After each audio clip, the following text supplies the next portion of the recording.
우리 민주당 안에서 합리적 보수의 가치를 실현해 보시길 바랍니다. 우리 김영남 의원님 쓸만하죠? 함께 새로운 세상을 만들어가면 좋겠습니다. 존경하는 국민 여러분, 그리고 사랑하는 평택 시민 여러분, 평택의 내일을 바꿀 김용남, 평택에 일하러 왔습니다. 자, 화제 지역구입니다. 초미에 관심이 되고 있는 평택을 민주당 후보 김용남 후보 모십니다. 안녕하십니까? 네, 안녕하세요. 지난번 나오셨을 때 네. 포니포에서 야 어려운 지역밖에 안 남았는데 평택을 어려운데 결국 평택을이 됐습니다. 네. 가장 어려운 지역이 됐는데 근데 최근에 마음이 좀 상하신 것 같더라고. 아니 저도 네. 감정이 있는 사람인데 한두 번도 아니고 계속 그러고 그게 후보 한 명도 아니고 거의 그 당의 구성원 전체가 돌아가면서 이렇게 하잖아요. 그런 건 뭐 이지매라고 하나? 뭐 그러면 약간의 감정이 올라오죠. 양자 토론 한번 여기서 어떠세요? 양자 토론요? 네. 뭐 글쎄요. 글쎄요. 여론수 앞서기 때문에 아니 그거보다는 네. 이제 어떤 전투나 전쟁을 할 때는 위치를 잘 잡아야 돼요. 그렇죠. 네, 위치가 매우 중요하거든. 그러니까 좀 아무래도 유리한 지형에서 전쟁을 하는 게 낫죠. 유리한 지역에서 양자 토론 말고 다자면 좋겠는데 양자는 약간 아니 양자도 얼마든지 오케이인데 예.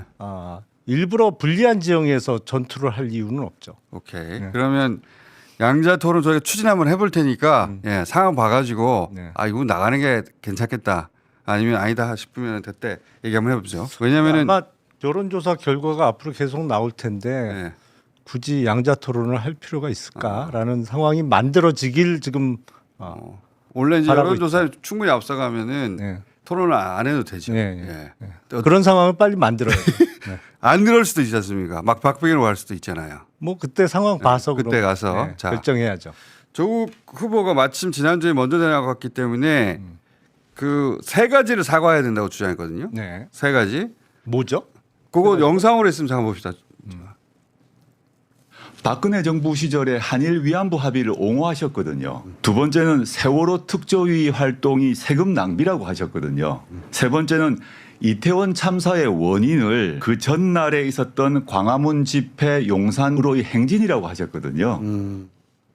자, 요 세 가지는 사과를 해야 된다고 저희 방송에 주장을 하셨고 그래서 이제 김영남 후보가 주장할 것도 있을 텐데 요거 답을 하신다면 답을 하시고 일단 네. 제 발언의 취지를 대단히 왜곡한 부분이 많아요. 그러니까 위안부 합의와 관련해서는 제가 그때 당시 드린 말씀은 대한민국 정부가 국내 문제에 있어서는 누구보다도 세다. 그래서 정부 의지대로 관철시킬 힘이 있지만 다만 다른 나라 정부를 상대로 하는 외교에 있어서는 대한민국 정부가 아무리 의지를 갖고 있더라도 그 뜻대로만은 될 수가 없다. 상대가 있으니까. 예, 이거는 외교적 타협과 어떤 협상의 결과물로 나올 수밖에 없기 때문에 우리 쪽이 100% 만족하는 외교의 결과물을 만들어낼 수는 없다. 그 말씀을 드린 거예요. 그리고 국가 간에 문재인 정부 시절에 뭐 위안부 합의 관련해서 취소 얘기가 나왔습니다만 국가 간에 합의된 내용을 그렇게 쉽게 취소하는 거는 조금 곤란한 거 아니냐. 근데 결국에 문재인 정부에서 그 위안부 합의 취소 못 시켰잖아요. 그때 일본에서 받은 10억 엔도 여전히 남아 있는 것이고 그래서 그와 관련해서는 제가 사과드릴 내용이 없는 것 없다. 같고 그리고 또 하나 뭐였죠? 세월호 세월호 특조위 관련해서는 세월호 특조위가 제 기억에 의하면 1차, 2차, 3차 세 차례에 걸쳐서 이루어졌는데 활동 기간도 매우 길고 거기에 투입된 예산도 제 기억에 정말 많았습니다. 그래서 그때 그와 90억, 관련한 90억씩 말씀 썼어요. 제가 기억하기로도. 몇백억씩 들어갔던 네. 것 같은데 특히 3차는 예산 투입이 엄청 많았어요. 근데 예산을 그 정도 사용하면 이게 성과를 내야 되는 거 아니냐. 저는 사실은 어떤 측면에서 상당히 성과주의적인 입장이 강하거든요. 특히 정부 예산 사용과 관련해서는 아니 돈을 썼으면 결과물을 성과를 내야지. 그래서 세월호 특조위가 물론 세월호의 피해자 그리고 유가족을 위한 어떤 예산 사용은 아낌없이 쓰는 게 맞겠죠. 하지만 특조위의 구성원들은 그분들하고는 또 다른 측면이 있잖아요. 그래서 국가 예산 사용에 있어서 이렇게 장기간에 걸쳐서 이렇게 많은 예산을 쓰면서 기억에 남는 성과물이 없는 건 문제 아니냐 이 말씀을 드린 것이고 이태원 참사 관련해서는 정말 황당한 왜곡인데. 아, 그래요? 예. 그때 분명히 제 말씀의 취지는 이태원 참사가 벌어지는 날 광화문에서 집회를 마치고 당시 용산 대통령실로 향하는 시위가 있었잖아요. 있었죠. 그 시위에 너무 많은 경찰력을 집중하다 보니 많은 다중이 밀집할 것이 예상됐던 이태원 쪽에 질서 유지나 치안이 허술했던 거 아니냐. 그 문제점을 지적을 한 것이고 분명히 찾아보시면 알겠습니다만 당시 제가 국민의힘 소속이었음에도 불구하고 이거는 참사 규모로 볼 때 국무총리 이하 내각이 총사퇴해야 될 사안이다. 그게 지금 집권 초기라 내각 총사퇴가 어렵다면 적어도 행안부 장관은 책임지고 즉각 사퇴해야 된다. 이 말씀을 참사 직후부터 계속 드렸어요. 근데 뭘 사과하라는 건지 모르겠어요. 이게 조국 사모펀드도 그렇지만 조국 후보가 주장하는 사과는 어떤 부분을 사과하라는 건지 제 발언을 저렇게 비틀고 왜곡해서 무슨 이태원 참사나 위안부 합의와 관련해서 왜곡해서 그냥 단정해 놓고 사과하라고 하면 사실은 동의하기 매우 어렵죠. 요 이게 세 번째 부분 앞에 두 부분은 해명하신 게 대부분 그때 하신 말씀하고 맥이 닿고 근데 세 번째는 이제 이 조국 대표가 이태원 참사 원인을 그 전날에 있었던 광화문 집회 용산으로 행진이라고 하셨다. 이렇게 이제 표현했거든요. 그러니까 말을 앞뒤 다 자르고 요거만 얘기했는데 그 전체적인 풀텍스트를 보세요. 분명히 제가 경찰력이 용산 대통령실에 너무 집중된 얘기를 해요. 분명히. 그 얘기 하셨어요. 제가 네. 그 대목은 저희가 준비해 놓은 것도 있을 텐데 그때 얘기를 그대로 한번 들어봅시다.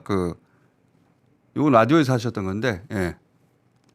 지금 민주당 일부에서 주장하는 네. 관저 주변에 배치됐던 경찰 병력은 민주당의 주장과는 전혀 다른 것 같고요. 훨씬 그거보다 작다라고 밝혔고 사실 보다 더 직접적인 원인은 바로 이 참사가 일어나던 10월 29일 토요일 날 광화문에서 집회하고 용산까지 행진했던 그 집회 시위가 그게 더 직접적인 원인으로 볼 수 있을 것 같습니다.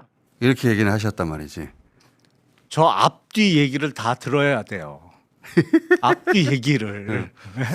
자, 그래서 이것도 내가 사과할 일은 아니고 사실관계를 지적한 것이다. 분명히 찾아보세요. 저 이태원 참사 직후부터 저는 줄기차게 이상민 당시의 행안부 장관의 즉각적인 사퇴를 요구를 했습니다. 그리고 참사 규모나 피해 규모를 볼 때 국무총리 이하 내각이 총사퇴할 사안이다라는 하셨어요. 얘기를 네. 분명히 했어요. 그 말 하셨어요. 네. 그리고 관저 인력 배치가 효율적으로 안 됐다. 네, 네. 그 말도 하셨고. 네. 예. 근데 또 저 말을 또 하신 건 사실이니까. 근데 하여튼 전체 맥락으로 보자면은 내가 사과할 일은 아니다. 아니 그러니까요. 제가 그렇게 생각한다는 게 아니라 이제 상대 후보가 그렇게 요청을 했기 때문에 요구를 했기 때문에 이제 여쭤본 것이고요. 아니 근데 조국 후보님은 저에 대한 관심을 좀 줄이시고 평택에 대한 관심을 좀 더 키우시는 게 맞는 것 같아요. 이 타이밍에 평택에 관한 본인의 공약 하나 딱 얘기하고 또 넘어가죠. 어제 좀 크게 이슈가 된 사안이 있었는데 제가 어제 평택항 주변 개발부터 해서 여러 가지 말씀을 드렸는데 그 중에 하나가 서평택 지역의 치안 유지 확보를 위해서 평택 서부경찰서 신설을 제가 공약으로 내걸었어요. 서부경찰서. 이게 지금 있는 경찰서 그리고 앞으로 건립될 평택 북부경찰서가 지리적으로 보면 전체적으로 평택의 동쪽에 너무 치우쳐져 있어요. 거기가 도심 지역이죠, 사실. 예, 네. 옛날 도심 지역이죠. 예. 그리고 지금 고덕 국제 신도시는 뭐 새로 개발된 건데 네. 하여튼 위치적으로는 평택의 동쪽입니다. 근데 지금 있는 경찰서 그리고 예정된 평택 북부 경찰서부터 해서 서부 지역까지는 차로 1시간 이상이 걸려요. 굉장히 넓어요, 거기가. 굉장히 넓어요. 예. 근데 여기는 경찰서가 하나도 없는 거예요. 그래서 평택 서부 경찰서 유치 공약을 말씀을 드렸는데 그 공약을 발표하자마자 조국 후보께서 평택 서부 경찰서는 이미 다 계획이 발표된 확정된 건데 뭘 없던 걸 새로 만드는 것처럼 공약을 내걸었냐 그렇게 언론을 통해서 말씀을 하셨더라고요. 그래서 제가 황당해서 아니 평택 서부 경찰서는 제가 처음으로 아이디어를 내고 유치하겠다고 조국 공약을 후보 잘못한 겁니까? 잘못한 거 같아요. 그러니까 평택 북부 경찰서가 지금 고덕동에 예정돼 있는 건 맞아요. 아직 부지 확정만 돼 있고 첫 삽은 그거는 못 북부고. 떴는데 근데 아마 그거를 평택 서부 경찰서라고 오해한 것 같아요. 그래서 바로 제가 아니 서부하고 북부를 좀 헷갈리신 거 아니냐 이렇게 그 대답을 했거든요.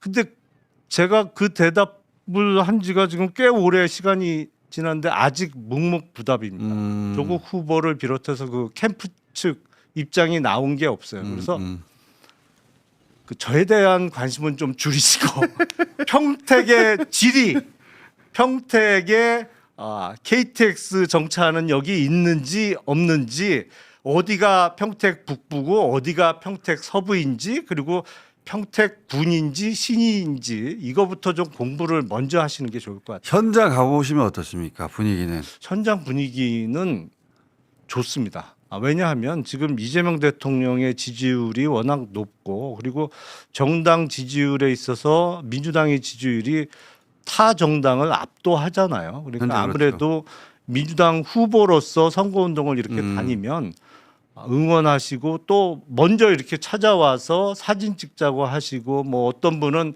제가 낸 책 이제 3년이 벌써 지났는데 소액주주 혁명이라는 제가 쓴 책이 있어요. 그 책을 구해 갖고 사인 받으러도 오시고 뭐 분위기는 너무 좋습니다. 피부 밑에는 아주 좋은 거네 네. 지금. 예. 선거를 치러 보셨으니까 이 정도면 되겠는데 이런 느낌이 오시나 봅니다. 선거 때는 예. 고개 들면 안 돼요. 그건 맞는데. 더 열심히 뛰겠습니다. 근데 하여튼 응원해 주시는 분들께 감사드리죠. 이게 상대가 아예 국민의 힘이면 막 대놓고 하겠는데 지금 이제 조국혁신당은 이제 통합 얘기도 있고 선거 끝나고 나면 그러니까 조심하겠다고 출발하셨는데 최근에는 마음이 좀 상하신 거야, 그죠? 아니 그래도 저는 먼저 공격을 하거나 뭐 그런 적은 없다. 기억은 없어요. 다만 이제 틀린 얘기를 조국 후보 측에서 하면 이제 주민이나 국민들께서 오해하실 수 있으니까 설명은 해드려야죠. 그게 아니다. 그 지금 얘기한 건 그건 평택 북부 경찰서지 서부 경찰서는 아예 계획이나 뭐 이런 게 전혀 나온 바가 없다. 설명은 해드려야죠. 그러니까 저에 대해서 말씀을 안 하시면 제가 대꾸할 일도 없을 텐데 자꾸 말을 거시더라고요. 말을 걸어요, 계속해서. 이제 양자 대결로 만들려고 하는 전략이겠죠, 예. 당연히. 그 덕분에 이제 유희동 후보가 잘 안 보이긴 합니다, 최근에. 그런 점은 있어요. 그래서 김용남 대 조국의 대결이 점점 되어가고 다른 분들은 조금씩 잊혀지고 있긴 한데 좀 전에 사모펀드 얘기하셨잖아요. 네. 사모펀드는 조국 후보가 지난번에 왔을 때 자기는 문제 없다라고 했는데 그때 지적했던 것이 여전히 유효하다고 말씀하셨잖아요. 그럼요. 어떤 대목이 그렇습니까? 아니 그러니까 제가 당시 말씀드린 거는 지금 확인해도 다 팩트예요. 왜냐하면 당시 조국 청와대 민정수석으로 재직하던 기간 중에 오촌 조카인 조범동 씨라는 사람이 앞장서서 이제 사모펀드 운영을 했는데 당시 코스닥 상장되어 있지만 사실 그 회사는 껍데기밖에 안 남아 있었어요. 그러니까 WFM이라는 맞아요. 그 상장사를 이른바 조국 우회 상장 펀드에서 인수를 했고 또 주로 광급을 하는 그러니까 지방자치단체나 공공기관에 납품을 해서 매출을 늘리는 비상장 회사를 또 인수를 해서 그 두 개 회사에 당시 제가 법인 등기부 등본을 띄워봤거든요. 근데 사업 목적을 무시하게 많이 넣어놨더라고요. 이게 사업 목적만 해도 제 기억에 막 3페이지, 4페이지가 넘어갔던 것 같아요. 사업 목적을 수백 가지를 넣어놨는데 이런저런 사업을 하겠다고.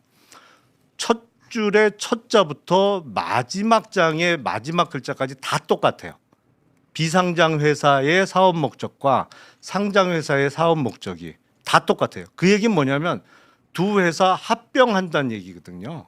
그건 이제 우회상장 구도라고 흔히 얘기를 그렇죠. 하죠. 근데 이른바 그 쉘도 쉘이지만 펄 그러니까 비상장 회사가 특히나 관급을 통해서 매출과 이익을 많이 내는 회사였다는 게 고위공직자가 관련된 펀드에서 인수한 회사로서는 너무너무 오해 소지가 많고 사실은 부적절한 거죠. 근데 조국 후보께서는 난 그거를 유죄 안 받았는데 그런데 문제는 이른바 조국 펀드 관련해서 그 배우자 분하고 전면에 나서서 펀드 뭐 투자 유치도 하고 했던 그 조범동이라는 오촌 조카분은 다 유죄가 나왔잖아요. 그러면 이 얘기도 제가 먼저 꺼낸 적은 없어요. 요거 조국혁신당 쪽에서 먼저 공격을 해서 제가 설명을 드렸습니다. 요 얘기는 저도 알고 있는 사실관계가 있지만 이건 이제 두 후보 간의 이야기니까 요 얘기 그대로 이제 조국 후보가 더 답변을 하겠죠. 아마 공격을 하거나. 그러니까 답변하실 내용이 있어요. 아니 그건 뭐 틀림없는 사실인데. 예. 근데 이제 이런 식으로 얘기했죠. 판결문의 권력형 비리가 아니라고 했고 자신은 몰랐다. 이렇게 이제 일단 답변을 했는데 더 들어갈 필요가 있습니까, 이 사안? 근데 저는 그거는 아니다. 올바른 자세는 아닌 것 같아요. 아니다라고 그러니까 생각합니다. 고위공직자 출신이고 또 국민의 선택을 받아서 선출직 고위공직자. 사실 국회의원은 고위공직자 맞잖아요. 임명직은 아니지만 선출직 고위공직자죠. 근데 그런 고위공직을 지냈고 또 고위공직을 맡겠다고 나선 분이 본인의 배우자 또 가깝게 지내던 친척이 그거로 유죄를 받았는데 나는 유죄 안 받았는데 해서 난 전혀 책임 없어? 그러면 정치적 도의적 책임은 책임 아닌가요? 처음에는 근데 법적 책임을 물었죠. 당신이 실제 관여한 거 아니냐고. 근데 그건 아니라는 거지. 근데 그거는 의심할 수 있는 정황은 의심. 많죠. 사실은 뭐 청와대 주변에 ATM기를 이용해서 사모펀드에 투자할 돈을 조국 후보자 본인이 뭐 송금했다는 기사도 제가 본 기억이 있습니다만 충분히 의심받을 만한 정황은 많이 있죠. 의심받을 만했다. 저기까지 해놓고 그러면은 이건 어떻습니까? 최근 이슈인데 이건 국회의원이 되시면 이 사안을 다뤄야 되니까 보완 수사권, 네. 검찰의 보완 수사권 여기에 대해서도 이제 조국 대표가 뭐라고 했냐면은 찬성하는 쪽으로 김영남 후보가 말씀하신 거로 기억한다 이렇게 얘기했거든요. 검찰의 보완 수사권을 가져야 한다는 식으로 말씀하신 걸로 기억한다고 했는데 이건 사실인가요? 이게 아닌가요? 이제 조국 후보님께서 그 실무를 좀 안 해보셔서 그쪽에 약하신 것 같은데 우리나라의 1년에 형사 사건이 100만 건이 훨씬 넘는 형사 사건이 1년에 발생을 합니다.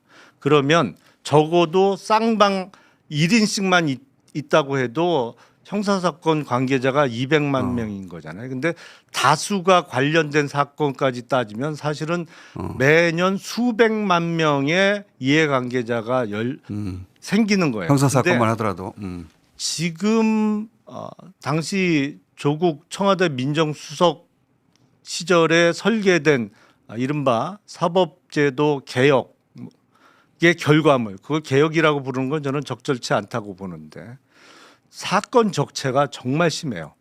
요새 형사사건 웬만한 거 피해를 받아서 고소를 해도 2년, 3년 이상 걸리는 사건이 부지기수예요. 이게 뭐냐면 시스템이 효율적으로 돌아가질 않는 거예요. 근데 제가 말씀드린 보안 수사권은 어떤 분은 뭐 보안 수사권 인정하면 예를 들어서 무슨 주식 관련된 수사하다가 정치 자금으로 넘어가고 뭐 그거로 권력형 누구 정적을 제거하는 것까지 다 활용할 수 있는 거 아니냐 이런 주장을 하시던데 그거는 입법의 내용을 정확하게 모르셔서 하는 말씀이에요. 지금 논의되는 보안 수사권은 극히 제한된 범위 내에서 이제 법률 하시는 분들은 알겠습니다만 공소사실의 동일성이라는 개념이 있어요. 그러니까 동일한 사실관계냐 아니냐. 그러니까 그 사실관계 내에서 예를 들어서 경찰에서 사기죄로 수사를 해서 사건을 보냈다고 하면 검찰에서 경찰이 수사한 범위 내에서 이게 사기가 되냐 안 되냐 사기를 입증하기 위해서 요 정도 증거를 한 번 더 확인해 보면 기소가 가능할 텐데 아니면 누구한테 물어보면 이건 사기죄가 안 된다는 게 바로 확인이 될 텐데 요 범위 내에서 극히 제한된 한정된 범위 내에서 보안 수사권을 인정하자라는 것이고 저는 그게 필요하다고 생각을 하는 것이고 아마 이재명 대통령도 여러 발언을 통해서 필수 불가결한 보안 수사권은 인정을 해야 된다라는 취지로 말씀하셨던 거로 제가 알고 있습니다. 근데 그 민주당 당론으로는 보안 수사권 폐지가 정해졌었잖아요. 당론으로는 거기에 참석하지는 않으셨지만 뭐 제가 없는 자리에서 의원총회에서 정해졌는지 모르겠습니다만 네. 그러니까 조금 더 의원총회에서 충분한 논의와 알겠습니다. 숙고가 필요하지 않을까 싶어요. 알겠습니다. 자, 원래 이런 이야기들은 이제 이슈 토론회 때 하는 건데 그러니까요. 근데 상대방이 조국 후보고 그러다 보니 이런 이슈가 나올 수밖에 없어요. 그래서 앞으로 한 달 내내 이게 왔다 갔다 할 것 같긴 한데 저는 솔직히 정말 이 조국 후보님 관련된 얘기는 네. 하고 싶지 않아요. 자, 그러면은 제 얘기하기도 바빠요 지금. 이 얘기가 또 본인 주장이 되는 이야기라서 양자 토론을 저희가 한번 추진해 보겠고요. 그때 참석할지는 그때 가서 결론을 내시고 지금 평택 의뢰 민주당 유권자들 그리고 유권자 일반에게 하실 말씀 있으면 부탁드리고요. 조만간 또 모시겠습니다. 자, 지금은 누가 뭐래도 민주당이 배출한 이재명 정부의 집권 초기입니다. 아직도 4년 이상이 남았고요. 이번 6월 3일 지방선거를 통해서 경기도지사가 누가 될지 거의 확실해 보이지 않습니까? 평택 시민 여러분들은 더 잘 아시겠습니다만 이번에 평택시장도 거의 99.9%의 확률로 민주당이 공천한 최원용 평택시장 후보가 당선될 게 확실시되고 있습니다. 그러면 중앙정부, 경기도, 평택시와 가장 손발을 잘 맞춰서 평택시 의뢰 올해 묵은 난제를 잘 해결할 수 있는 평택 의뢰 국회의원 뭐 자신 있게 말씀드리겠습니다. 기호 1번 김용남입니다. 지금 가장 필요하신 게 뭡니까? 구독입니까? 후원입니까? 지금요? 예. 응원이죠. 그리고 여론조사 전화 꼭 좀 받아주시고요. 다음 주까지 확 벌려야 돼요. 오차범위 밖으로. 전화 받아주시고 그러니까 지금은 후원이나 구독이 아니라 응원이 가장 필요하다. 응원과 전화. 전화. 자, 또 모시겠습니다. 감사합니다. 네, 감사합니다.